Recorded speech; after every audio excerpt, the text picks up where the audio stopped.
नमस्कार साथियों, मैं अनीता श्रीवास्तव आपका हार्दिक अभिनंदन करती हूँ।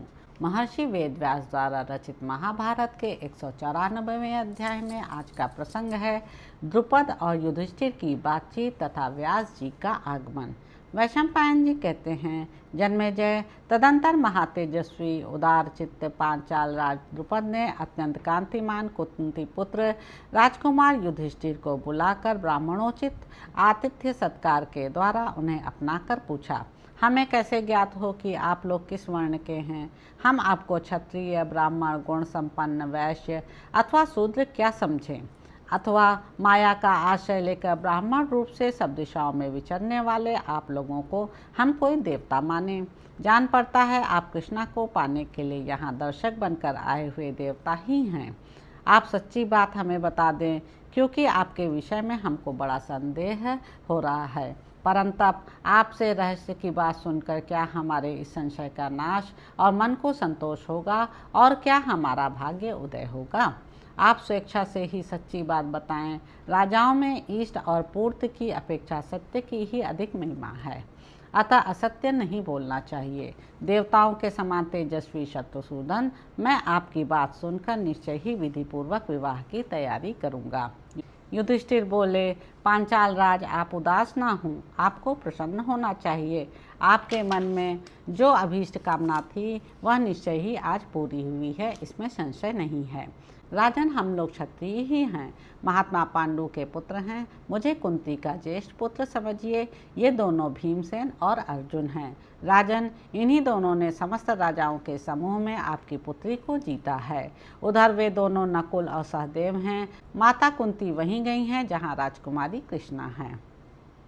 नरश्रेष्ठ, अब आपकी मानसिक चिंता निकल जानी चाहिए। हम सब लोग क्षत्रिय ही हैं। आपकी यह पुत्री कृष्णा कमलिनी की भांति एक सरोवर से दूसरे सरोवर को प्राप्त हुई है। महाराज, यह सब मैं आपसे सच्ची बात कह रहा हूँ। आप हमारे बड़े तथा परम आश्रय हैं। वैशंपायन जी कहते हैं, जन्मेजय, राजा युधिष्ठिर की ये बातें सुनकर महाराज द्रुपद की आंखों में हर्ष के आंसू छलक आए। वे आनंद में मग्न हो गए और उन युधिष्ठिर को तत्काल उत्तर न दे सके। शत्रुसूदन द्रुपद ने यत्न से अपने आवेश को रोका और युधिष्ठिर को उनके कथन के अनुरूप ही उत्तर दिया। फिर उन धर्मात्मा पांचाल नरेश ने यह पूछा कि आप लोग वारणावत नगर से किस प्रकार भाग निकले। पांडुनंदन युधिष्ठिर ने वे सारी बातें उन्हें क्रमशः कह सुनाई। कुंती कुमार के मुख से वह सारा समाचार सुनकर वक्ताओं में श्रेष्ठ महाराज द्रुपद ने उस समय राजा धृतराष्ट्र की बड़ी निंदा की और कुंती नंदन युधिष्ठिर को आश्वासन दिया। साथ ही उन्होंने यह प्रतिज्ञा भी की कि हम तुम्हें तुम्हारा राज्य दिलवा कर रहेंगे। राजन, तत्पश्चात कुंती, कृष्णा, युधिष्ठिर, भीमसेन, अर्जुन, नकुल और सहदेव राजा द्रुपद के द्वारा निर्दिष्ट किए हुए विशाल भवन में गए और यज्ञसेन से सम्मानित होकर वहीं रहने लगे। इस प्रकार विश्वास जम जाने पर महाराज द्रुपद ने अपने पुत्रों के साथ जाकर युधिष्ठिर से कहा, ये कुरुकुल को आनंदित करने वाले महाबाहु अर्जुन, आज के पुण्यमय दिवस में मेरी पुत्री का विधि पूर्वक पाणी ग्रहण करें और मंगलाचार का पालन प्रारंभ कर दें। वैशंपायन जी कहते हैं, तब धर्मात्मा राजा युधिष्ठिर ने उनसे कहा, राजन, विवाह तो मेरा भी करना होगा। द्रुपद बोले, वीर, तब आप ही विधि पूर्वक मेरे पुत्र का पाणी ग्रहण करें, अथवा आप अपने भाइयों में से जिसके साथ चाहें उसी के साथ कृष्णा को विवाह की आज्ञा दे दें। युधिष्ठिर ने कहा, राजन, द्रौपदी तो हम सभी भाइयों की पटरानी होगी। मेरी माता ने पहले हम सब लोगों को ऐसी ही आज्ञा दे रखी है। मैं तथा पांडव, भीमसेन भी अभी तक अविवाहित हैं और आपकी इस रत्न स्वरूपा कन्या को अर्जुन ने जीता है। महाराज, हम लोगों में यह शर्त हो चुकी है कि रत्न को हम सब लोग बांटकर एक साथ उपभोग करेंगे। निपशिरोमणे, हम अपनी उस शर्त को छोड़ना या तोड़ना नहीं चाहते। अतः कृष्णा धर्म के अनुसार हम सभी की महारानी होगी, इसलिए वह प्रज्वलित अग्नि के सामने क्रमशः हम सबका पाणी ग्रहण करे।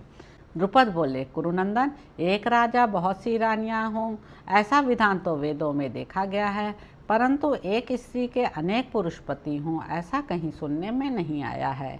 तुम धर्म के ज्ञाता और पवित्र हो, अतः तुम्हें लोक और वेद के विरुद्ध यह अधर्म नहीं करना चाहिए।